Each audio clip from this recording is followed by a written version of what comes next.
Now, interestingly, the big X factor in and around all of this is our friend Jacinta Price, the senator freshly re-elected to the Country Liberal Party, which is an adjunct of the National Party.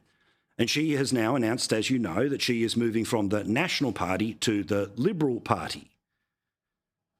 Now, apparently, this is because she may well be part of a leadership team. Now, whether she just has the deputy leadership to herself and the leadership is to be decided, I don't know. We have no insight apart from what is being said publicly here. For her part, Jacinta Price was on with my colleague and friend Peter Credlin tonight. Yes, I've always felt like the Liberal Party room is my natural home, given, the Liberal Party is the freedom party, the party of responsibility. Given the current circumstances, I think now more than ever, we need strong people within the Liberal Party. We need to be able to rebuild. We need to ensure that we don't lose support. Now, this has consequences, not just because it, of course, potentially moves Jacinta Price even closer to that position that many of us believe that she will eventually have, which is the ability to challenge and potentially be elected Prime Minister in this country. That would be a fabulous thing. But the consequence for the National Party is pretty serious too in the short term. You see, they just had, including Senator Nampa Price, 5 people who had been elected to the Senate. Perrin Davey, the deputy leader of the National Party in New South Wales, well, she lost her seat with the abysmal performance of the Liberal Party on the weekend. So once 5 becomes 4, you are no longer officially afforded party status, meaning the types of access that you automatically have to things in the Senate in terms of procedure and the amount of staff that you have behind the scenes is potentially one of the reasons why one of those remaining senators from the National Party, Matt Canavan, was as clear as he was in his disappointment at this decision. This was quite an extraordinary intervention from him on Sharry's program in the past 60 minutes. Jacinta's done enormous damage to her reputation. I've had been inundated with feedback from people from the Northern Territory, very upset. She hasn't spoken to members up there who elected her, hasn't spoken to the party, hasn't spoken to her colleagues in Canberra about this. It's not the sort of behaviour I think Australians appreciate. And it's the kind of thing that Lydia Thorpe did. How is what Jacinta's doing any different from what Lydia did? You're not in fact, seriously... it's worse than Lydia. Lydia at least had a policy disagreement with the Greens. Jacinta's left in this case. She's left our party, left her colleagues, left the people that supported her. Not sort of behaviour you should be proud of. Now, if they're willing to say that publicly, what are they saying privately? Are we beginning to see what is going to be a very difficult week for the coalition about whether it remains a coalition at all? Has there been some sort of a trade-off somewhere that we will find out that the new leadership team will move a Liberal Party senator to become a National Party senator? I don't know. We're all flying blind. But the events of this week have been traumatic. The repositioning of the party has the potential to be traumatic as well. Now, obviously, I want Jacinta Price to be the leader of the opposition in the Senate, because wouldn't you love to see Jacinta Price or Matt Canavan going up against Penny Wong every single Senate question time? Frankly, it'll probably be more interesting than whatever's going to be happening in the lower house. But really, watch this space. As for Susan Ley and whether she is going to become the next party leader, some interesting reporting there that apparently one of the things that she's trying to do is her and some factional people, because the Liberal Party has factions, are trying to suggest a unity ticket, one of us, one of you. And according to the Australian newspaper, Liberal sources say that Ms Ley has been offering high-level shadow cabinet positions to people, including you can be the Defence spokesperson, the Foreign Affairs or the Treasury spokesperson. Now, all of that makes sense when you're trying to get votes for a leadership position, but generally speaking, you don't promise those jobs until after you have become the leader. According to a senior Liberal familiar with the negotiations, who could be a lefty trying to make a point or a righty trying to make a point, she's approaching it in quite a transactional way, offering people jobs in exchange for votes. This would work to a degree, but it's kind of pretty unstable coalition in terms of what she's trying to put together as her leadership position. Those who apparently have been offered the jobs, Ted O'Brien, Dan Tehan, Alex Hawke, Tim Wilson. Ms Ley's supporters deny that any offers have been made.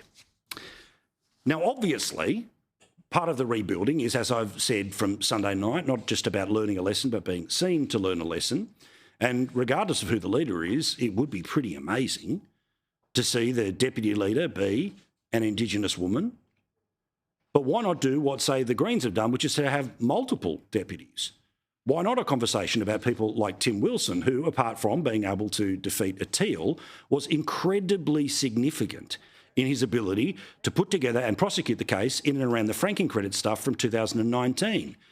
Now, of course, it doesn't matter that he's a gay man, but what an offering the Liberal Party could potentially put forward to say that it is not what the Labor Party or Greens caricature is, but instead is one that is as modern as the country.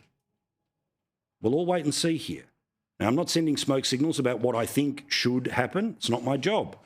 My job is to look on as, yes, one of the millions of people who wanted a different outcome after this election, who on Sunday night has already suggested in long form, and please go and have a look at it on my Facebook page. Just go searching for Paul Murray Live, where you'll find the link to our story at skynews.com.au or the YouTube page about the 5 things that could be done at the organisational level to modernise the party.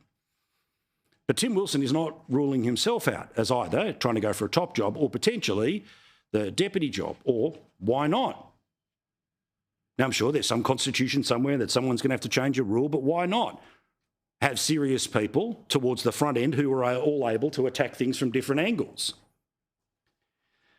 Tim Wilson says that he was left scratching his head after all of this. In fact, this in part is what he said about what he's looking for in a leader in an interview on 3RW this morning. What I'm looking for is somebody who's going to project where we're going to go as a country, because that's the basis that we're going to persuade voters about the direction we need to go. And if you can't do that, I'm left scratching my head about any candidate. And you can add his voice to a million others with an opinion about what went wrong. If you want people to go in the direction you want, you then need to build out the policy stepping stones and persuade people to get there. The reality is the party fell short on that. It'll be fun when we're back here on Sunday night. What's going to happen? 1 deputy, 2 deputies, unity deputies, no deputies, people changing parties, people being offered jobs. Sadly, all of it, of course, isn't about power. It's about representation inside the party. It's power inside the party. The focus of power is, of course, on the government and what it will do with it for the next 3 and probably many more years after that. As for the latest counting, on top of what we learned today about Adam Bandt going bye-bye, I want to run through a couple of these things. In southeast Queensland, in the seat of Longman, Terry Young, who is the LNP member, he's holding on, but he's holding on just 289 votes right now, with 80 and a bit % counted. In Bradfield, it is very, very tight. 198 votes with the Liberal in front. The good sign for her is that there is only about, 12 and a bit % left to count.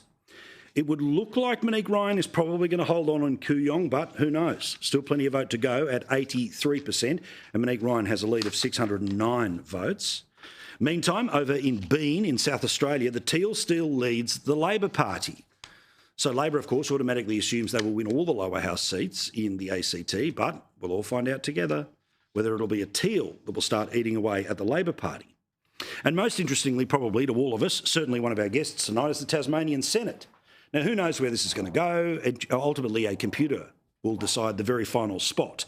But the Labor Party has got 2 senators elected, the Liberal Party 1, the Greens 1. That means that there are 2 seats left. According to the predictive websites that are up on things like the ABC, they suggest that currently it is the Liberals who will get 1, and most likely Jackie Lambie. But don't assume that to be the case, because if the Labor Party can't get itself to another member, their half of a quota will be added to Lambie's half of a quota and she will win. But if the Liberals can't get somebody up, and their, 2/3 will be added to the more than a third quota of Pauline Hanson, and therefore Lee Hanson will be the next senator from Tasmania. There is a lot to get through. There is a lot to keep an eye on, and we shall do so on all things when it comes to politics. But yes, we will move on to an awful lot of other things as well.